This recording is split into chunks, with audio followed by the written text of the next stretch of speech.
امریکی صدر نے غزہ پر قبضے کے منصوبے سے پیچھے نہ ہٹنے کا اعلان کر دیا۔ اردن پر زور دیا کہ وہ فلسطینیوں کے لیے اپنے ملک میں جگہ مختص کرے۔ عرب ممالک نے فلسطینیوں کی بے دخلی کا امریکی صدر کا منصوبہ مسترد کر دیا۔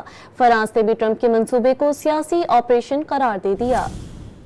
امریکی صدر تمام عالمی مذمتیں نظر انداز کرتے ہوئے غزہ پر قبضے کے موقف پر ڈٹ گئے۔ اردن کے شاہ عبداللہ نے وائٹ ہاؤس میں ڈونلڈ ٹرمپ سے ملاقات کی۔ اس موقع پر امریکی صدر نے اردن کے بادشاہ کو غزہ پر قبضے کے منصوبے سے آگاہ کیا۔ شاہ عبداللہ پر زور دیا کہ وہ فلسطینیوں کے لیے جگہ مختص کریں۔ We're not going to buy anything. We're going to have it, and we're going to keep it, and we're going to make sure that there's going to be peace.